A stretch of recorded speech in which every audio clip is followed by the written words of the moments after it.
जय हिंद, वंदे मातरम। बहुत बहुत स्वागत है आपका टीम निष्ठा पर। 30 नवंबर का दिन जो है फाइनली आ गया है। बहुत सारे बच्चे इसकी वेट कर रहे थे। Assistant provident fund commissioner, enforcement officer, account officer का एग्जाम होने वाला है। 2 घंटे का एग्जाम है। ई एडमिट कार्ड के लिए लिंक आ चुका है, यूपीएससी की वेबसाइट पर आप देख सकते हैं। कुछ इंपॉर्टेंट इंस्ट्रक्शंस रिपीट कर देता हूं। इस वीडियो को एंड तक जरूर देख लीजिएगा, थोड़ा ब्रीफ वीडियो रहेगा। और पेपर में क्या क्या चीजें ध्यान में रखनी हैं, किन चीजों का से जो है आप अपनी परफॉर्मेंस को इंप्रूव कर सकते हो with the present set of knowledge. ठीक है जी, इसको भी हम डिस्कस करेंगे। सबसे पहले तो 30 नवंबर को पेपर का जो टाइमिंग है 9:30 AM टू 11:30 AM। गेट जो है क्लोज हो जाएगा 9 AM। मैं 2 मिनट लेट था, मैं 5 मिनट लेट था, नहीं चलेगा। हाल ही में सीडीएस का एग्जाम हुआ, सीएपीएफ का एग्जाम हुआ।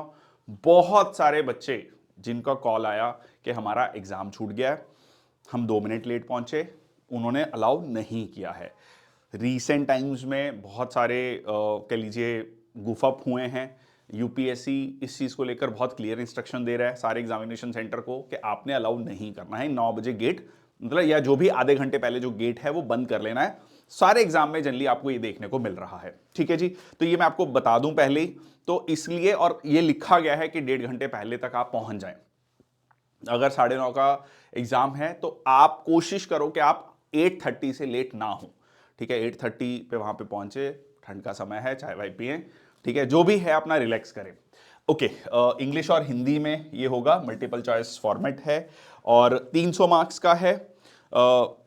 100 क्वेश्चंस या 120 क्वेश्चन। ठीक है, ये वेरी कर सकता है, प्लीज इसको चेक कर लीजिएगा। ठीक है, वैसे जो पुराना फॉर्मेट है वो चलता आ रहा है, but it is nowhere written कि इतने ही आएंगे। तो आप एक बार पन्ने पलट के सारे देख लें, सारे क्वेश्चंस देख लें, टाइप है या नहीं, वो आपसे बोलते भी आपको।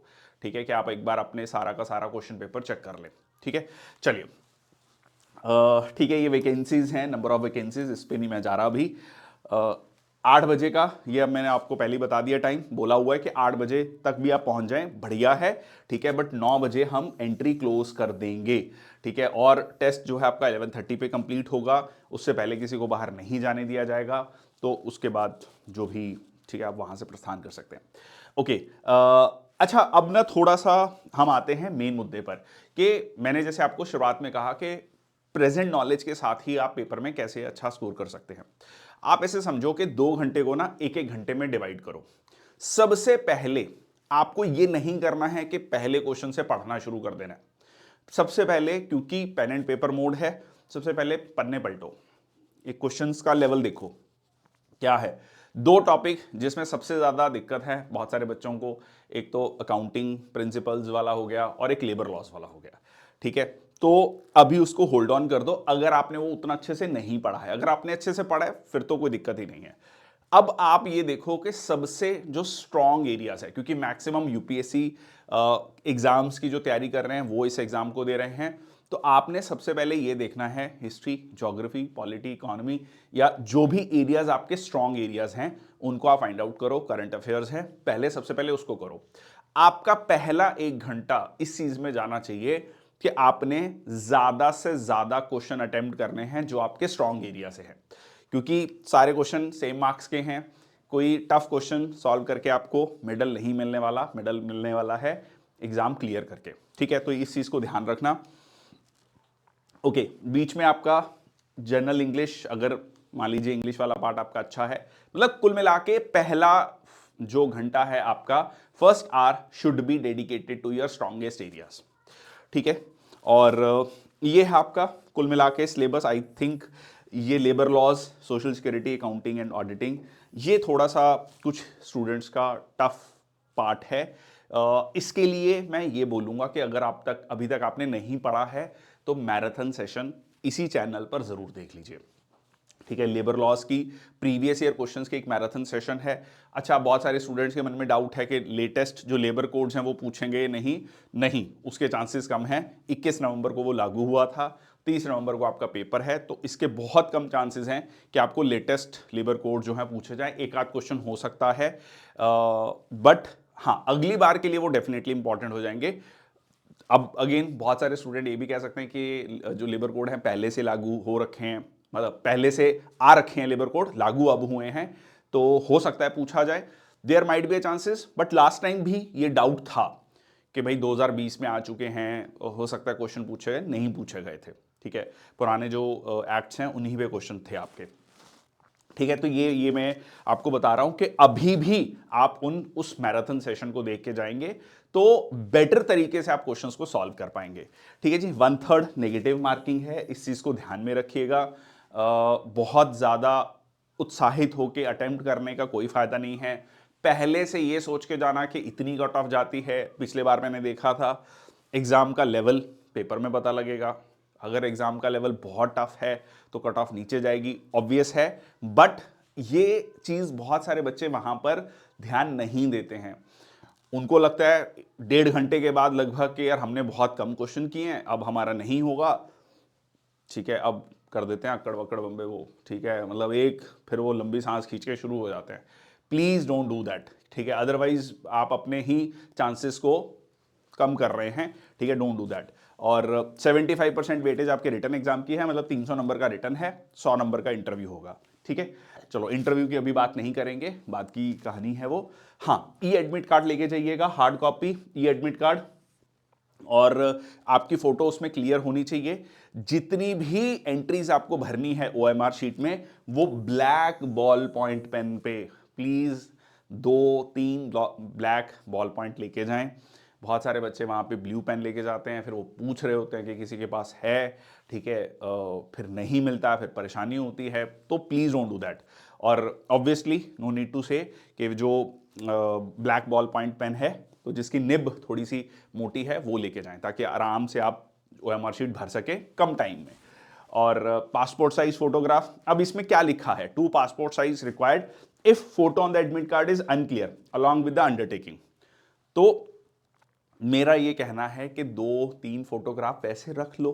ठीक है, अगर हो सकता है कोई एग्जामिनर कहे कि नहीं जी आपकी फोटो ठीक नहीं, आपको ठीक लग रही हो उसको ठीक ना लगे, तो बेटर है कि अपनी आप 2-3 फोटो ले जाएं। ठीक है, इसमें कोई मतलब वो नहीं है, कोई ऐसे भारी भरकम चीज नहीं है जो आप नहीं ले जा सकते।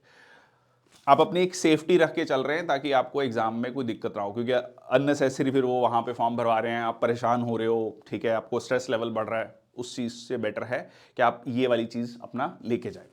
आधार card, driving licence, passport, voter ID required for verification. Most probably hopefully आप मतलब जो, अच्छा एक चीज और, कई बार क्या होता है कि किसी का सरनेम मान लीजिए संदीप कुमार, संदीप बंसल, ठीक है, तो वो प्लीज मेक श्योर कि जो आपका एडमिट कार्ड में है और जो आपका जो भी वोटर कार्ड या जो भी आपके पास आईडी प्रूफ है जो सेम होना चाहिए। ठीक है, तो इस चीज को ध्यान में रखिएगा। ठीक है, ये एक इशू आता है बहुत सारे स्टूडेंट्स के साथ। नेक्स्ट आपका नो नीड टू से कि mobile phone, IT gadgets strictly band हैं। ठीक है जी, स्टडी मटेरियल वो भी आपको अलाउ नहीं किया जाएगा अंदर। ठीक है, तो ये बेसिक चीज़ें हैं, आई थिंक ये सबको पता है। एंड हाँ, जो पर्सन्स विद बेंचमार्क डिसेबिलिटीज़, ठीक है जी, जो कैंडिडेट्स हैं उनके लिए यहाँ पर मेंशन किया गया है कि उनको 20 मिनट पर आवर या टोटल 40 मिनट एक्स्ट्रा मिलेंगे। ठीक है जी, और उनको स्क्राइब की भी फैसिलिटी मिलती है। ठीक है, स्क्राइब की फैसिलिटी ये इन कैटेगरीज के लिए जो है अवेलेबल है, और ऑब्वियसली उनके लिए उनको मेडिकल सर्टिफिकेट चाहिए required from chief medical officer. ठीक है, तो ये जो है उनके लिए लागू होता है। इंपॉर्टेंट रिमाइंडर्स, प्रोविजनल एडमिशन है ऑब्वियसली। ठीक है जी, सब्जेक्ट टू फाइनल एलिजिबिलिटी आप सारे क्राइटेरियाज फुलफिल करते हैं, और टेस्ट हॉल कंडक्ट आपको सारी इंस्ट्रक्शंस फॉलो करनी है।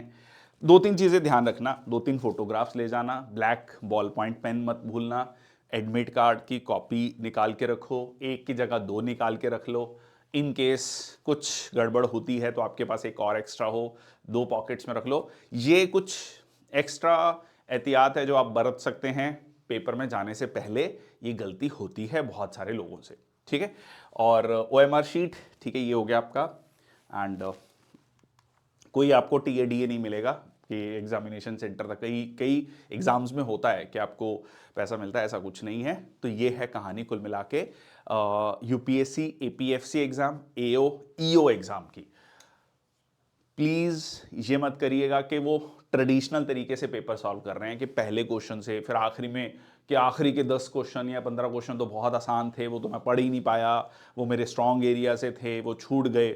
तो सबसे पहले आप पन्ने पलटिए और पन्ने पलटते हुए देखिए कि कौन कौन से एरियाज आपको आते हैं, उनको सबसे पहले सॉल्व कीजिए। कोशिश कीजिए पहले पहले ही गो में 10-15 क्वेश्चन आपके सॉल्व हो जाने चाहिए। जब आप पन्ने पलट रहे हैं, यार अच्छा ये क्वेश्चन है, थोड़ा सरसरी नज़र से 10-15 क्वेश्चन आप वहीं पर सॉल्व कर दें, ठीक है, which will give you confidence, ठीक है, आपके लिए वो कॉन्फिडेंस बूस्टर होगा। छोटी छोटी चीज़ें हैं जिनका आपको ध्यान रखना है। और एक चीज़ और ध्यान रखना कि मान लीजिए आप 70 क्वेश्चन 80 क्वेश्चन करते हैं तो गोले भरने में समय लगेगा, सर्कल्स भरने में समय लगेगा। तो उस ऐसा नहीं होना चाहिए कि आखिरी के 10 मिनट रखे हैं आपने, ठीक है। 1 घंटे बाद आपको 5 मिनट का ब्रेक चाहिए, तो 5 मिनट का ब्रेक कैसे ले सकते हो? सर्कल्स भर के, क्योंकि उसमें बहुत ज़्यादा आप एक्टिवली इंगेज नहीं, ऑब्वियसली आपको ध्यान से भरना है सर्कल्स को, बट वो समय आपके लिए आपका पेपर कंप्लीट हो गया है। 10 20 50 क्वेश्चन जो भी आपने कर लिए हैं उन सर्कल्स को भर लीजिए। सो ये थी जानकारी। That's all the very best for the examination. सारे जो भी कैंडिडेट्स इस एग्जाम को दे रहे हैं अपना बेस्ट करके आइए। बाकी रिजल्ट पे बहुत ज़्यादा ध्यान देने की ज़रूरत नहीं है। Thank you so much. जय हिंद, वंदे मातरम।